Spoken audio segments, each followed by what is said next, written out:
Hope beyond the self. An older spiritual leader and I were talking recently. She's not as old as I am, but both of us, we're old enough. And in the course of our conversation, this question came up. When did success stop having such a grip on us? When did success stop having such a grip on us? We talked about how, earlier in our lives, metrics had really mattered. How much we cared about numbers and income and momentum, which was not a bad thing. It's just that now, in hindsight, looking back, we could see those metrics had a lot to do with how we thought about ourselves. Because the metrics were feeding a need. If the numbers look good, okay, I am good. I'm a good leader. I'm a good human being. I have value. We both also noticed how that dynamic had changed over our lives. The need for metrics did fade away, but that process was usually associated with some loss of numbers or donors or affirmation or success. And that was painful to go through. She talked about anxiety painful, sometimes bordering on panic painful. I talked about nights grinding away. So yeah, it was painful. But also, after the panic subsided, after the emotion ebbed away, there was a little bit less attachment to those success metrics. The scoreboard just didn't matter as much. And that was incredibly freeing. Now, in my life, when the scoreboard stopped mattering as much, I was able to ask more stand back and look for perspective questions. This thing we're doing, this thing we're planning, is it important or is it just urgent? You've probably heard that question before. I ran into it when I was quite young. But I couldn't really work with that question until the internal pressure dynamic changed. It took some internal change before I was able to ask those stand back and get some perspective kinds of questions, before I could ask questions that were not about the metrics or not driven by the metrics. This thing we're planning, this thing we're doing, does it make the community healthier? Does it strengthen our connections to one another? Does it honor people who are not part of our community? Does it advance wisdom or cultivate beauty or inspire hope? Now, it's not that I wouldn't have wanted to ask those questions earlier. I would have. I just never did. So what my friend and I were saying, without using the words, is some earlier version of us had, over time, been quietly dying off. It was the need affirmation to feel legitimate version of us. And slowly, in a who knows when it happened kind of way, that had been dying off.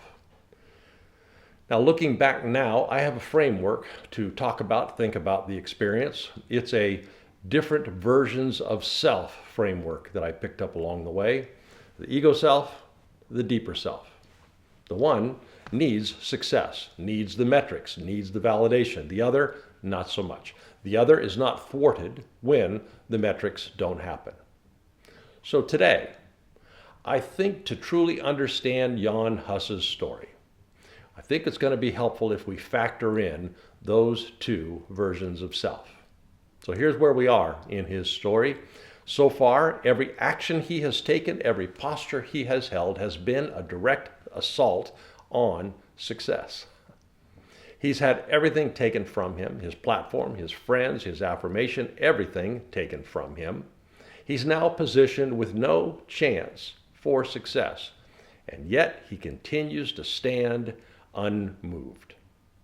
And I think that's because he was able to access that deeper version of self. So let's think a minute about those two selves. First, the ego self.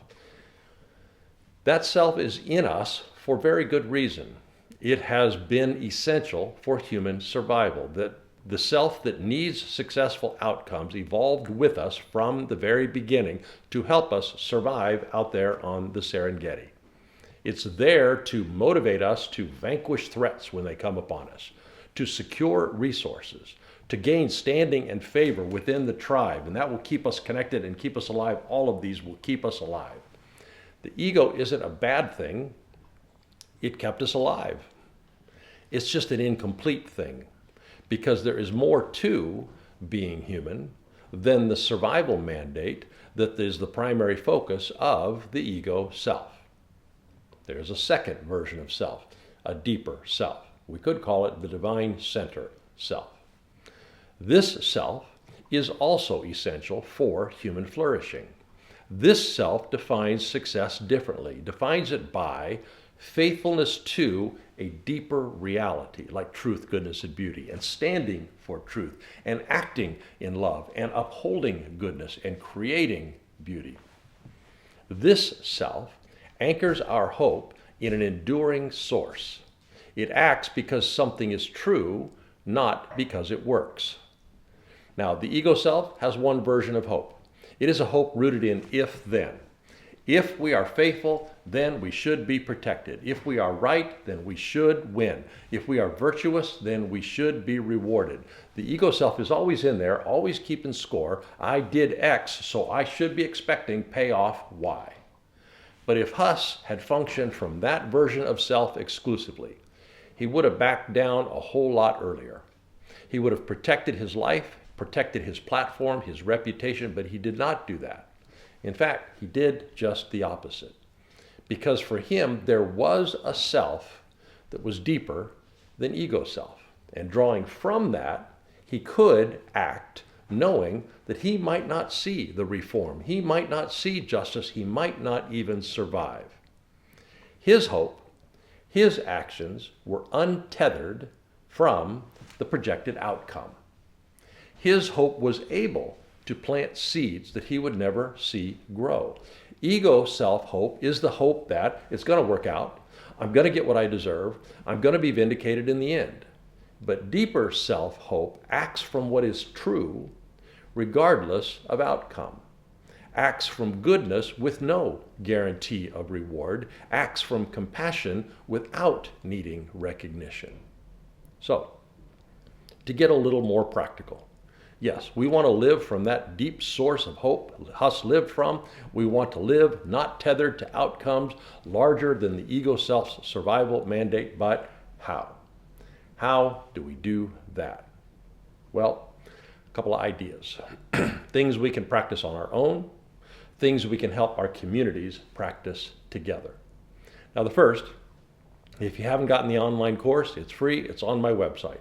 The last module is all about working the circle, a robust set of updated spiritual practices rooted in ancient wisdom designed for just this thing, to help us strengthen our attachment to the deeper self, to weaken our attachment to the ego self. You can get it at doughammock.com. Now the second, I highlight because it's been such a helpful practice in my own life. It's this: we can practice being the observer self. We can practice standing outside of our thoughts and watching them, standing outside of our feelings and our actions and reactions and words and watching them. Far enough to see ourselves do what we do, think what we think, feel what we feel. We can practice that. We can practice seeing ourselves getting caught up in automatic, reactionary, impulse responses. Practice seeing ourselves, as the ego self usually does, running on autopilot. Now, when we are observing, when we are noticing, we're not judging. We're not stifling these semi-automatic thoughts and actions. We're not corralling them. We're just watching them. And sometimes we're even watching them after the fact because we miss it in the moment and we have to wait till the end of the day to look back. But it turns out, simply noticing when the ego self takes over, simply noticing when we are keeping score or getting anxious because metrics aren't going our way or feeling the itch to protect our reputation, simply noticing our own interior impulse to hoard our time or our energy or our power or compare ourselves to others, simply noticing these things goes a long way to weakening that autopilot response. Noticing creates a gap. Here's stimulus and response, but noticing puts a gap between stimulus and response, and over time, if we notice more and more frequently, the gap widens. Now, in hindsight, I realize how this practice in my own life, practicing being my own observer self, has profoundly shaped my own interior experience of that deeper self part of me. A part of me I didn't even start the journey knowing was in there, but it was there. Now, for this practice, remember how we finished the last episode. When we become the object of institutional isolation, we need to get new people. Remember that. Well, that is especially true when it comes to this observing ourselves practice, this practice of noticing. In my own life, the more I talked with people that I trusted about when and how I was able to see the ego kick in when it happened, it became a feedback loop. I would see a little bit of my ego response. I would talk about it with my trusted spiritual friends. That would enable me to see more of that happening, which would then feed the capacity to talk about that and then to keep widening that gap between stimulus and response and creating the space to access the deeper self. The more I was able to see my automated dictates, the weaker they become. Well, I find, you probably gathered, I find Huss's life an extraordinary template for us living in the dark age that we live in, these difficult times that we live in. Accessing the inner divine self, the self anchored in a reality deeper than outcomes, for us in this time, I don't think is really optional. Given the ugliness of this moment, this capacity, this skill is key to holding on to hope in our dark times. So let's do that. Let's access that which is deeper within us. All right, next episode, When Hope Waits 100 Years. If you'd like to get notified when that goes live, you go ahead, subscribe.